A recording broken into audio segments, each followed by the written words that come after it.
It feels like we've been waiting for this day for an absolute age. Andy Farrell will name his team to take on the Wallabies in the first test tomorrow. And in this video, I'm going to attempt to predict his selections. Hello, amateurs. Welcome back to the channel. I'm going to be here with you throughout the Lion series and beyond, so hit subscribe to follow along.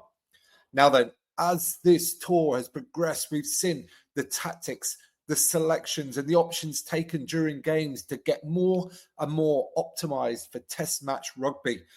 And as that's gone on, I think the decisions around selections have become even harder for Andy Farrell, particularly off the back of the excellent performance by the midweek team against the AUNZ team on Saturday. A lot of players who've been struggling for form up to this point had strong outings. I'm looking Ty Furlong, I'm looking Ty Byrne, I'm looking Hugo Keenan, Ben Earl, all of which hadn't really performed on tour up to this point, I would say. They all had pretty strong outings, some of them really exceptional. So I think the Lions are in a great place for a really competitive squad, and whoever they pick, it's going to be a good team, isn't it? There's no question about that. Let's get straight into it, shall we? Let's get into who I think Farrell is going to be picking. Across the front row, there's good competition, but I think the front three are going to come through pretty clearly now. In the second row, I think Byrne has come back into consideration, having not been really in it up until this point, and I think he will be primarily looked at as a lock. He looks much better playing as a second row nowadays compared to being on the blind side, along with the Toji and McCarthy, all good candidates to play there. In the back row, there's so many. You know, you got Jack Morgan playing outstanding rugby. Van der Fleer's played brilliantly when he's been on the pitch.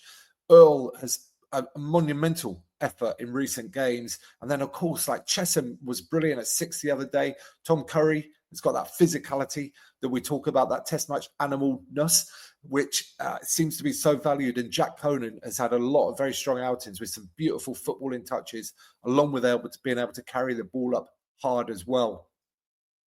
Some tough decisions, but here we go. Let's get into it. These are who I think he's going to go with. I think he's going to go with Genge, Sheehan, and Furlong. I think Genge and Sheehan, for me, have been the number one choices from the start of this tour all the way through. They've both played exceptionally well throughout, so I think they're absolutely guaranteed. And I think Furlong has come through that outing, second to last game, when he played almost all of it and was really good.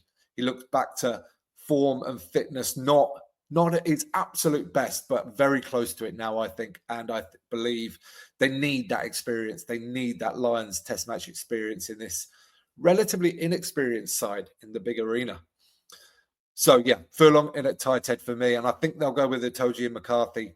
Going back to what I said at the start, this whole test match vibe, I think they need that power. I think they need the grunt of McCarthy, who has been quietly excellent this tour. One man of the match performance, mind you, but he's just doing all the right things. He's not getting embroiled in some of the discipline issues that he's had in the past. And hopefully that continues and he'll have a good, strong outing. I mentioned this in previous videos as well. I think they were heading towards a big pack, and I think they need a big six for the line out in particular. But Chesham's carrying around the park, and the amount of ground he covers and his tackling, his all-round game has been excellent as the tour's gone on and is improving. So I think they'll go with him. And this is super tough on Jack Morgan, I think, and Van der Fleer, to be honest. Not to mention Ben Earl and Henry Pollock as well, who've all had brilliant outings on this trip. I think Tom Curry is going to go up another level when it comes to test match. I think he's got it in him, and I think we're going to see that. I think he'll get selected, and I think he'll validate that choice with his performance, along with Jack Conan at number 8, who has, again, I think size is going to be important. I think the Lions are going to want to go out there and be physical against these Australians, and it is a decently sized Australian pack. They are not small by any means, so I think they're going to need to match that power and that strength from the Australians. So Conan in at number 8 for me, but like I said, super tough on a number of other players who could easily have played and done a very good job.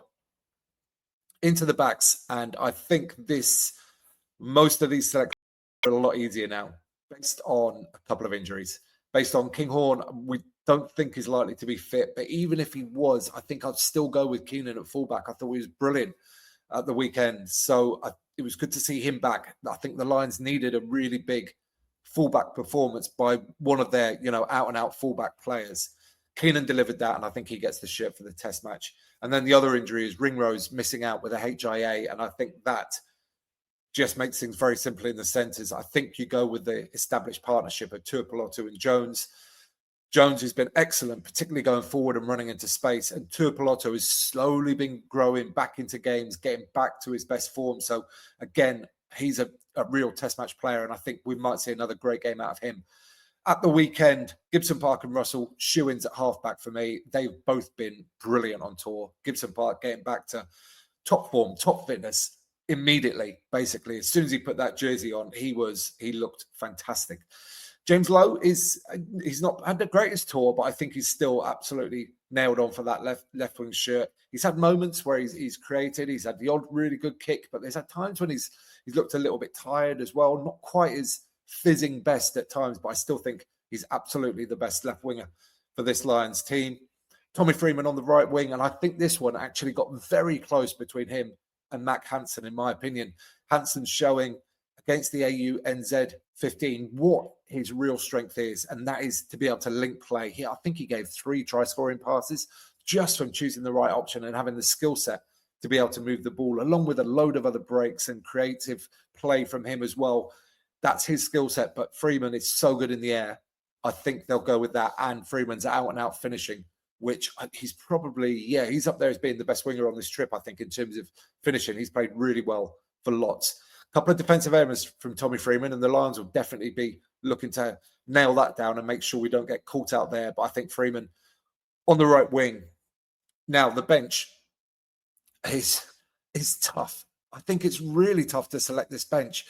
I mean, the front row replacements kind of don't just pick themselves, but it's fairly clear. But then when you get into the combination of whether you go 5-3 or 6-2, and then which forwards and which backs, because there's a whole ton of different options you could go with, depending on what balance you want, depending on how you think the game might go and how you might want to change it. This is what I've gone with. But honestly, I've changed my mind several times on this already, and I'll probably change it again before Saturday. I've gone with Kelleher, Porter, and Will Stewart. I just think those 3 guys offer the most off the bench. I think Stewart just over Beelum because he's got that extra dynamism, that carrying. Beelum's a very good player, and actually I picked him earlier in the tour to potentially start the first test, but I don't see him as making huge impacts off the bench, whereas I think Will Stewart will. And I've gone with Van der Fleer, who has been brilliant. He's come off the bench quite a few times this trip, and I think he's changed the dynamic of games when he's come on quite often. Like, he's so fizzing around the park, and he gets involved in so many breakdowns, but carries the ball well. And I think he's looked really good off the bench. So I'm going to go with him as well, alongside Ben Earl, because his carrying and his versatility is just going to go ahead for this first test anyway, slightly ahead of Henry Pollock, who obviously would bring that X factor, but then Earl can also cover 12 potentially, especially later in the game. And with my bench of Mitchell, Finsmith, and then Mac Hansen, I think we really need somebody to be potentially covering 12 there as well.